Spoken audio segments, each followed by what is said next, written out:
Hi, I'm Janine Turner, founder of Constituting America. Welcome to our annual academic study, History Holds the Key to the Future, or, as Shakespeare said, what is past is prologue. This year's study is entitled The Genius of America, A Journey into Our Republic, a study on Alexis De Tocqueville's Democracy in America.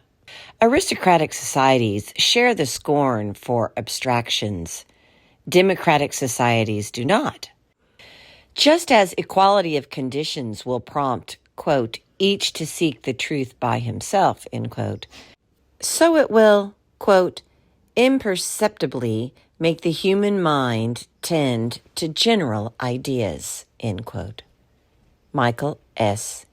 Greve. This essay is entitled, Why the Americans Show More Aptitude and Taste for General Ideas Than Their Forefathers, the English, and Why the Americans Have Never Been Enthusiastic as the French for General Ideas in Political Matters. This is Volume 2 of the book, Part 1, Chapters 3 through 4, pages 411 through 416. Guest essayist, Michael S. Greaves. Any society, De Tocqueville explains in Part 1 of the second volume of Democracy in America, must be, quote, brought and held together, end quote, by some shared ideas. This implies that people must accept a great many ideas on the authority of others. Intellectual authority there must be. The questions concern its source, its extent, and what one might call its tenor or tone. The answers, De Tocqueville writes, will depend on political conditions. Members of aristocratic societies, England's, quote, ancient constitution, end quote, pre-revolutionary France, will be drawn to the opinions and prejudices of their own class or estate. Not so in democratic societies, whose members suppose that no one is very different from, let alone better than, anyone else. Folks will want to make up their own minds, but they cannot do so all the time and on everything for sheer lack of time. There is something liberating about thinking for oneself, but also something dangerous. Quote, as citizens become more equal and alike, the penchant of each to believe blindly a certain man or class diminishes, end quote. Correspondingly, quote, the disposition to believe the mass is augmented, end quote. Public opinion, what the mass of citizens believes and propounds without much thought, will rule. What begins as man's liberation from, quote, self-inflicted immaturity, end quote, Kant, not De Tocqueville, may prove a, quote, new face of servitude, end quote. The important Chapter 3 of De Tocqueville's characteristically paradoxical ambivalent inquiry begins on a startling sentence, quote, God does not ponder the human race in general, end quote. He perceives, quote, at a single glance, end quote, all members of humanity in all their similarities and differences. Mortals, in contrast, must order a messy world with the aid of, quote, general ideas, end quote. That general condition is a weakness in one way because, unlike God, we must resort to generalizations. It is a strength in another way because we can do so. However, people's propensity to think and converse in generalities will depend on varying social conditions. Americans, De Tocqueville avers, have more, quote, aptitude and taste for general ideas than their English fathers, end quote. But they are far less, quote, passionate, end quote, about those ideas than the French when it comes to, quote, political matters, end quote. Chapter 4. The notion that the, quote, aptitude and taste, end quote, for general ideas should differ so greatly, even among enlightened nations, is sufficiently heterodox to, quote, astonish, end quote, even de Tocqueville himself. He traces it to aristocratic or democratic conditions. Under aristocracy, what we now call, quote, class consciousness, will block people's sight of, quote, the general bond that brings all together in the vast bosom of the human race, end quote. By way of dramatic example, even the most, quote, profound geniuses, end quote, of antiquity could see nothing wrong with slavery. Aristocratic societies share the scorn for abstractions.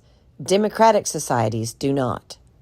Just as equality of conditions will prompt, quote, each to seek the truth by himself, end quote, so it will, quote, imperceptibly make the human mind tend to general ideas, end quote. Other factors also produce among democratic peoples a taste and passion for general ideas. Some such ideas are the, quote, slow, detailed, conscientious work of intelligence, end quote. Others, though, are the products of intellectual laziness or distraction.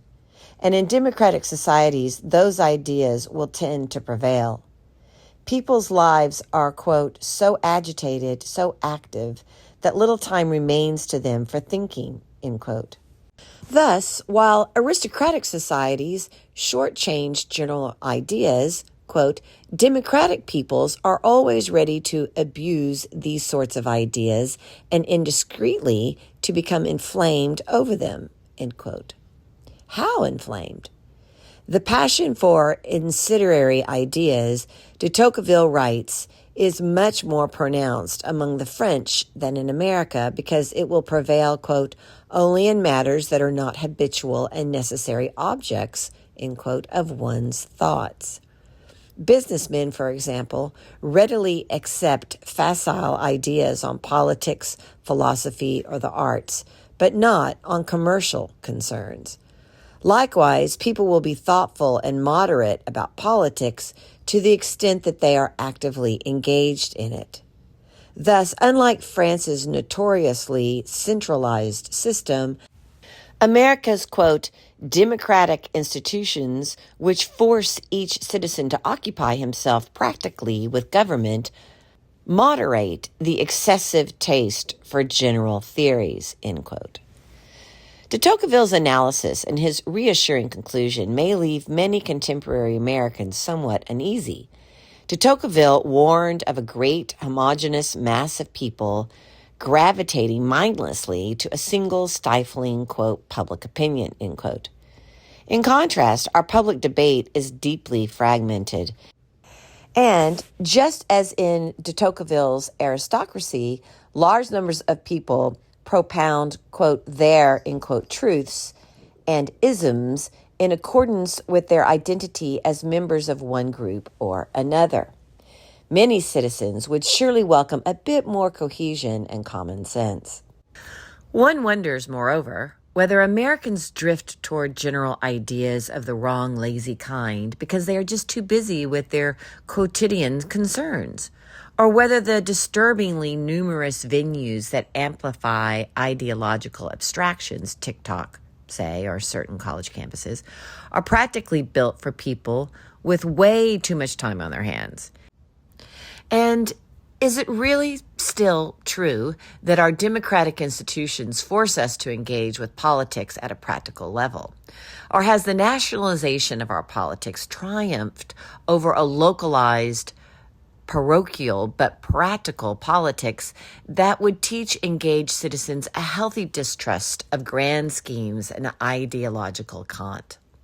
Could these things be related, such that an excess of leisure coupled with a lack of meaningful opportunities to engage with the humdrum tasks of making public affairs work pulls otherwise sensible people into enthusiasms and half-baked, quote, general ideas, end quote? This essay was written by Michael Greve. Michael Greve is the author of The Upside Down Constitution, Harvard UP 2012, as well as several other books and numerous law review articles, editorials, book reviews, and blog posts. He is a frequent speaker for professional and scholarly organizations and has made appearances on radio and television.